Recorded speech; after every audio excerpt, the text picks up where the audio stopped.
This is Kia Rogers, and you're listening to Urbanology with my dad, Tony Rogers, on WHCR 90.3 FM New York.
Good afternoon or evening.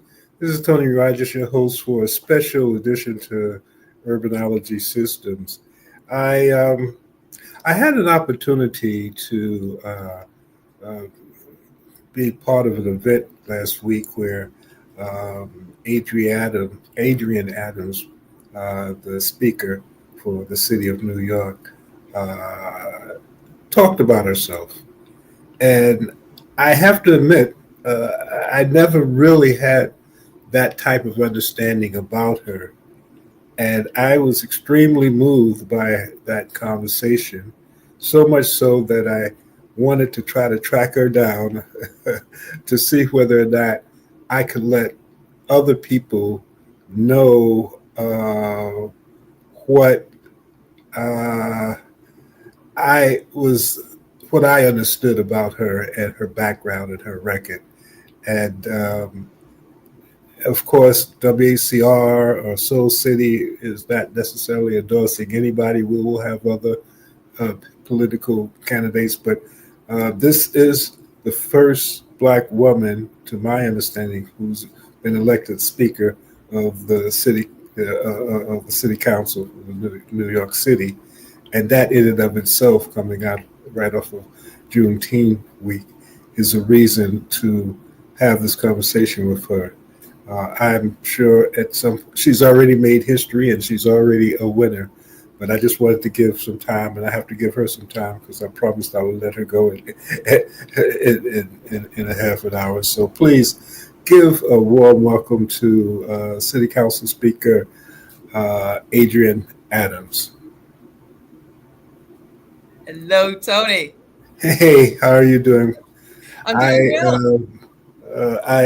as I said before, I was really moved in we had a very intimate session with the chamber, and I didn't even know one of my closest friends, Michelle Scott. You guys grew up together in Yeah, Queens, amazing, right? Small right? world. And please, because I know I have to let you go. They're going to beat me up if I don't let you go in half an hour. So take the time, let people know what brought you to where you are now in this kind of as short as you can do it. But you told that story, and I think it's a story that people should hear. Thank you so much, Tony. I really appreciate the opportunity to share with your phenomenal audience. So, yeah, I'm Adrienne Adams. I am the first Black Speaker of the New York City Council, uh, the largest women majority, the only women majority that New York City has ever seen. So, we are making history. And we are the most diverse city council in the history of the city of New York as well. I have been in the city council since 2017. I was elected by my constituents in District 28 in Southeast Queens, and I represent them as the first woman to represent this district as well. So it's history and history, and I'm living through Mother Shirley Chisholm right now, in a lot of different ways, unbought and unbossed. And I thank her for her spirit and her strength that I feel every single day. So, I'm an everyday New Yorker. I see the same things that all of you see when you walk out of your front door. I have raised my children with my husband, four children in the same home for over 36 years. We've seen them grow into amazing adults, and now we're watching our grandchildren grow as well. And we know right now that we need a change in New York. And I decided to run for mayor. And in doing so, it's been an extraordinary experience. And I just wanted to share some of the things that Tony was talking about when I was sharing the other evening at that great event in Harlem, was where I come from. I was raised in Southeast Queens, in Hollis, Queens. Two union parents. My dad drove a UPS truck, an 18-wheeler, for over 35 years, and my mother was a correction officer on Rikers Island for about 20 years, and she retired as a captain. My dad retired from UPS and loved his job so much he decided to go back for another 2 years. Imagine that. So he went back for another 2 years wearing that brown uniform, and they raised my sister and I, in Southeast Queens. Uh, Came up, through an amazing childhood, and went on to go to CUNY for a year and a half. I went to York College for a year and a half. And at the same time, my dad was going to York College as well. And I keep saying it was so not cool to go to school when your dad was going to the same time, y'all. It was just not cool at all. So, but Daddy went to school at night, drove that truck during the day, and I went to school during the day for a year and a half. And then I transferred after a year and a half to Spelman College, where I got my degree in psychology. And my dad did get his degree in economics from York Wow. College. Yeah. So that was an amazing thing. And Tony, I don't know if I shared this, but one of the initiatives that I'm so proud of in creating as the Speaker of the City Council, it's an initiative called CUNY Reconnect. And it was inspired by my father and his work in going back to school after so many years and having some credits in CUNY.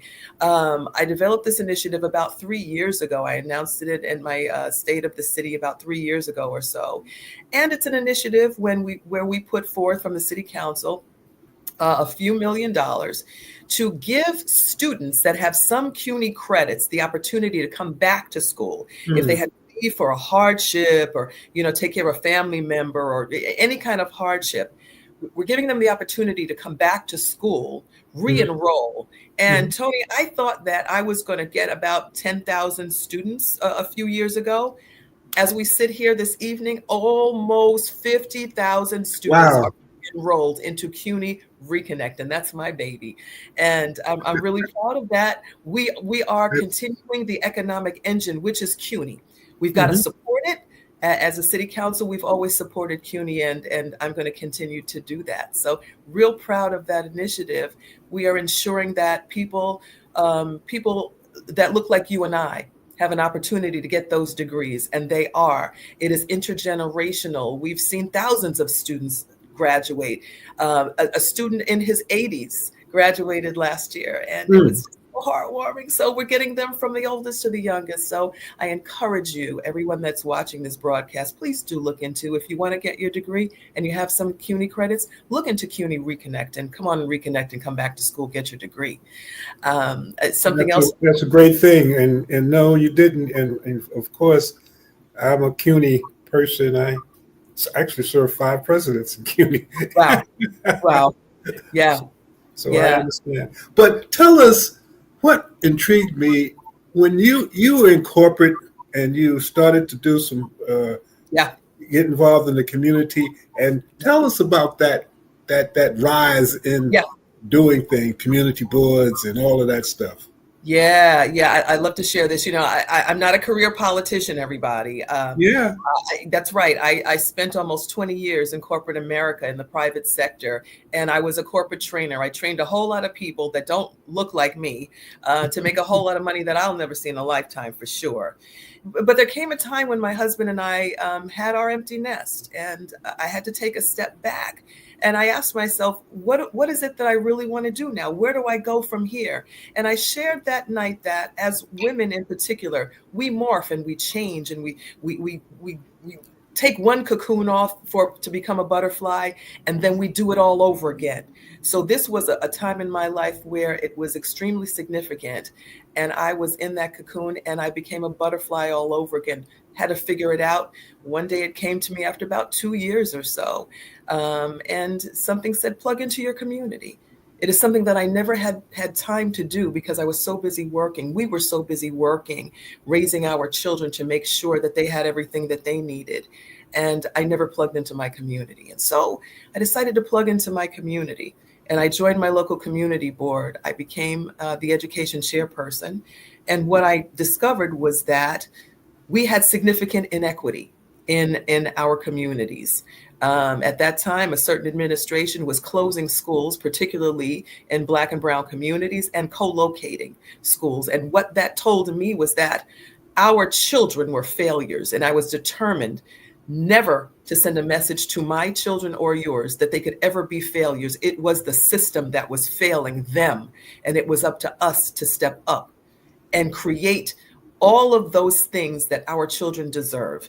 And so I got to be a very, very big mouth out here. And I got to have a lot of people were talking about my education reports for the community board, and media wanted to hear my reports before I ever gave them to the board because they became so popular. And I had to tell them, I can't give you my report before I give it to my own community board.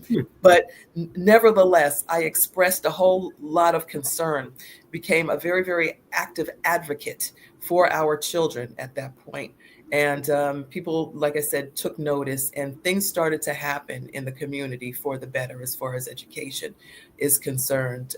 We, and the community board, we actually adopted a high school that never had a library. Can you imagine? They had a bookmobile, never had a library. So when the community board adopted this high school, now, I mean, well, it was some years ago, but they, as a council member, I was able to actually build them a library and a student lounge and a lot of other things. But things took off. What school was this? This is August Martin High School. Okay, August Martin. Yeah. Okay. Yes. I'm actually building them a whole state-of-the-art track and field now to restore them back to the days of old when it was a show. They used to beat us up in Van Cortlandt Park when I was in George Washington. That was many years. Yeah. And we're doing the thing for them, you know, and a lot of other schools out here also.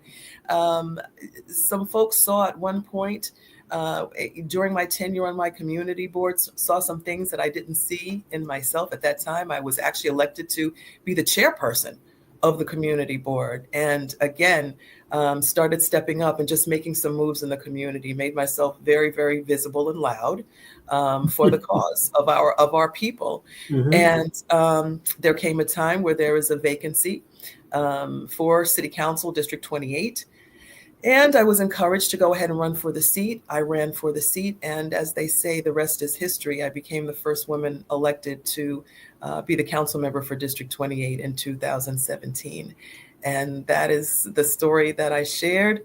It is not a usual one, but I tell you, the management skills that I learned in corporate America for all of those years created the speaker that I have become to this day in the way that I manage 50 council members and 50 districts. And for those who may not know, tell us the budget that you have to deal with and have been dealing with for a few years. Mm-hmm. Yeah. And this is this is my strongest point in I've got a lot of strong points for running for mayor, but this is the biggest one. There is no other person that is running for mayor right now that has negotiated city budgets. It is a very, very serious thing. I have negotiated 3 of them with the mayor. We will hopefully close our 4th budget with me as speaker by the 30th of June. We have never been late closing our budget. And we will have our budget deal by the 30th, as is mandated by our city charter.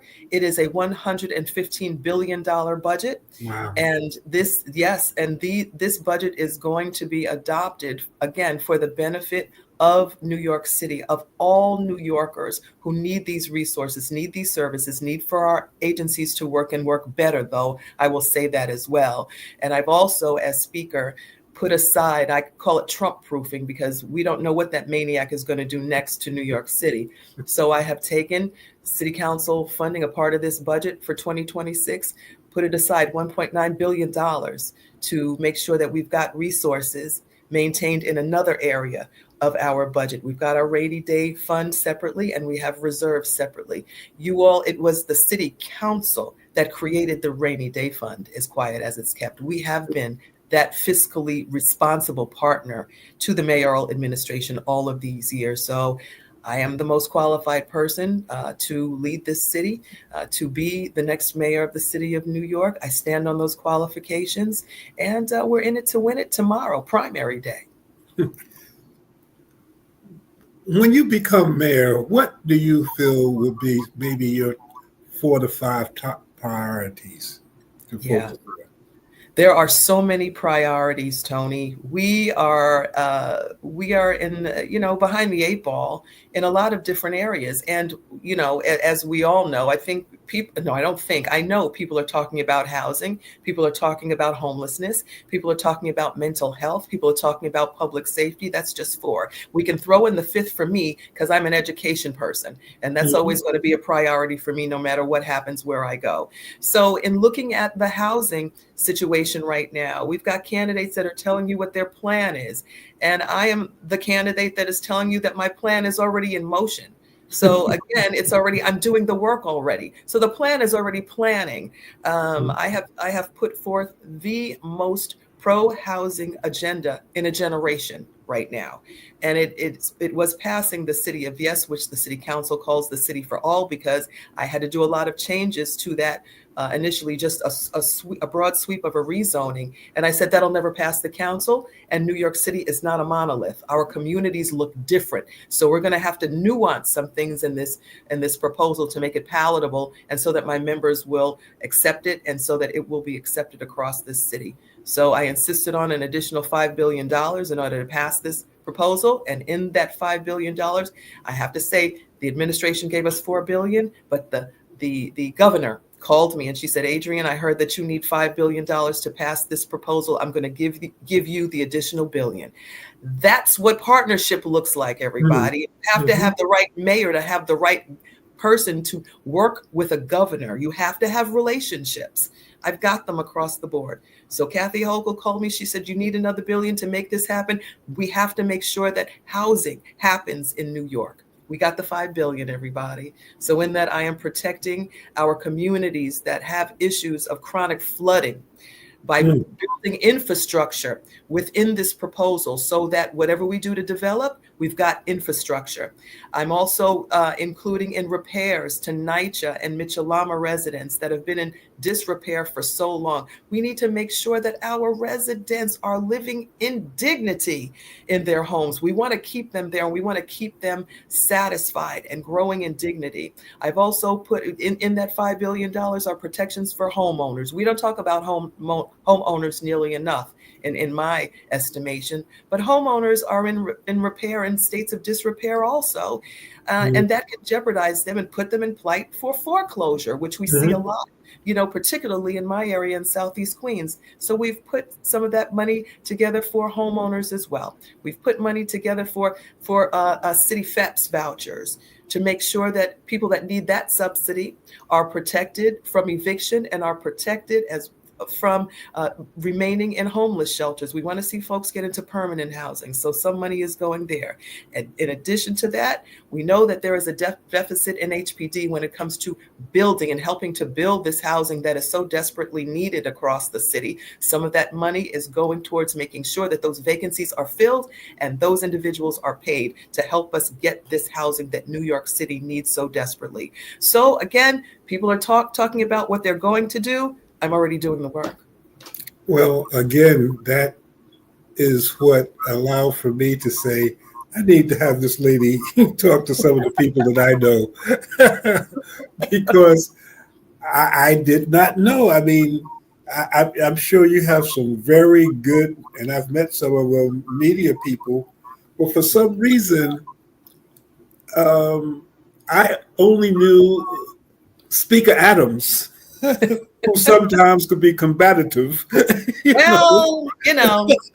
Sometimes things just happen. But that's what I can't speak for anyone else, but that's kind of like where I was at one point. Right. But Right. then when I heard you and talked to you and met you, and not only that, I guess the best is that when you have a friend, Michelle Scott has been Yes. with us for since we started almost. She hasn't not that old, but she's almost as old as London has for starting the Harlem Week stuff. And when Michelle said, "Yeah, she not only did you grow up, but the dance school that they Right. That's right. ran."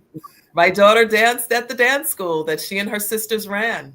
That's right. So that's when I started to see and understand the power behind the power, because we know that the speaker has power, but the person behind all of that inner strength to be able to rise, come out of corporate, and believe me, being the chair of any community board. Oh, oh yes.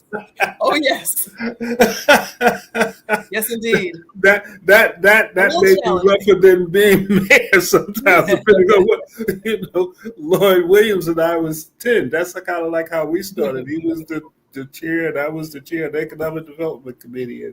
It's good work, And though. It's good work. man, oh man, you learn. I mean, a lot of You people learn. build the community Both feet in boards. the I deep tell end. people, Yes, you learn. many of the people who are in office or elect, the community board was like boot camp. That's right. If you That's can right. get past. Right. And Tony, I had three terms as chairperson. Oh Three well, terms as chairperson. That's right. that's Before I was unique. elected. Yeah. Yeah. Yeah. That's unique.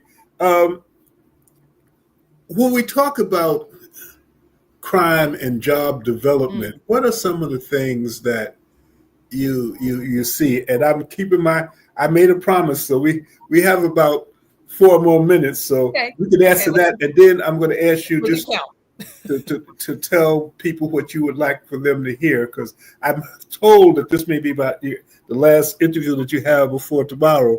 So I Yeah. want you to get this shout out as to what you want. So, but this jobs, crime, what briefly, and then whatever you want to say to close out. I really, really want your audience to know that, again, I'm a wife, a mother, and a grandmother. And what we're seeing You right don't now. look like a grandmother, but nevertheless. Well, yeah, thank you. Well, my grandkids keep me young, I know They the do. feeling, believe me. They do. So thank God they do. But I want this city to work for them. I don't want my children and my grandchildren going elsewhere because they can't afford to live in New York City. I want my grandchildren to feel safe getting on the buses and the trains when they're going to high school every single morning. Again, my TV ads say it for those that haven't seen them. I am in this for us. We're neighbors. Once again, if I don't know what my neighbor is going through, I have no business representing them anywhere in city government. So I want to make sure that our youth, where we are seeing a proliferation of gun violence right now, the statistics with our young people have far surpassed, average aged adults right now. So my concern is for our young people and the proliferation of guns in our streets. Now we know that these guns are the result of gun laws not being passed in the interests of our communities. And these laws come out of the federal administration. We right now have a rogue administration run by a maniac president. Yes, I said that. And it is going to be even harder for us now to wrangle in our state, our federal partners, our Congress members, our Senate members. This is why the next election is going to be so important. We have to have Hakeem Jeffries as the speaker. We have to have the majority in Congress as the speaker to turn over this madness that has become our federal government. And I'm going to have to stop you now because I made a promise, that I was going to have you done at You're 8 sticking o'clock. to it, brother. And we're going to have you, no matter how things happen. We're That's going right. to have you back. I'd because love there's to so come many back. things that To talk about. I would like to talk to you about. But for the last minute, what do you want the voters? And we're going to send this, make sure the people see this before tonight and tomorrow morning and whenever they're going to go. So, what would you like for them to know? Or say? Yeah. What's your Yeah. last words of Okay. encouragement? I should say. I shouldn't say last words. Thanks again, Tony. I really appreciate the opportunity to be with you and your audience. Listen, tomorrow is the 24th. It is primary day. I've been crisscrossing this city over these months to make sure that those that don't know me to the best of my ability, that I've been able to do this. For those of you that watched the debates, both of them, I've been told that my performance was pretty good. So if you haven't seen the debates, look them up. Mayoral candidates debates. Look up both of them and do watch them. I encourage you to please come out and vote tomorrow. Your vote is your voice. I encourage you. This is ranked choice voting. For some, I know it's confusing, but it's really not. It's your democracy in action. You have the opportunity to rank up to 5 people that you feel make your choices of value to you as the next mayor. I'm hoping that you will rank Adrienne Adams your number 1. You don't have to necessarily rank all 5 if you don't want to. You can rank 2, 3, 4. If you know all of us and 5 of us and feel good, then you rank them in order of preference. It's your preference. Audience, I really, really want you to come out and vote. Exercise your right to vote, and remember our ancestors that made this possible for all of us. I am the most qualified in this race. I'm going to let you know that also. If you want to know more about me and what I've done on the city council, you can Google me. If you want to know about my campaign, please visit adrienneforthepeople.com. I'm not in this because I need any power. I'm in this to empower you, the people, because City Hall will always be your house, the people's house. Thank you for. And that brings us to a close. And the only thing that I can say for those who listen to this, you have 5. You can rate people up to 5.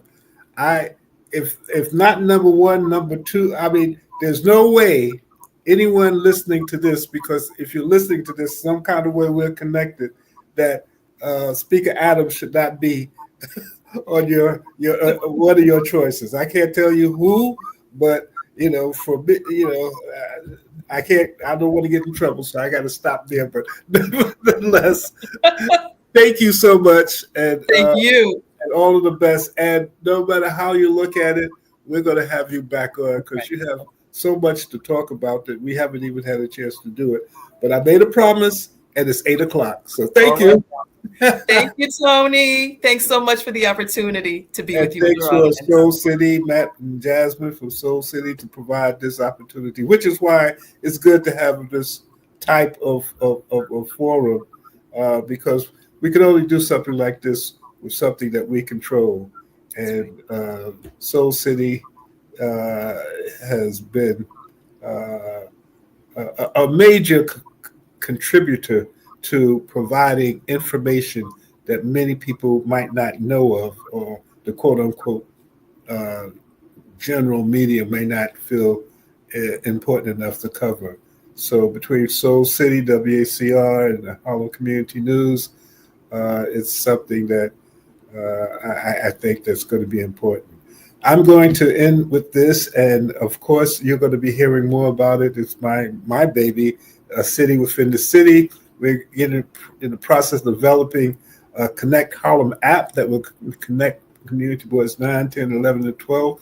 And please put August the 14th on your agenda. We're going to have a major summit to talk about this, talk about the Harlem being the birthplace of the Big Apple, and have people talking about doing that. And if we can get him here from Ghana, we're going to have the godfather of the new president, John Mahama, to come to Harlem Week, and that's His Majesty Wua Jennifer II. So we'll be talking a little bit more about that. And thanks again to Matt McCoy and the family for giving us this opportunity. Take care. This is Kia Rogers, and you're listening to Urbanology with my dad, Tony Rogers on WHCR 90.3 FM New York.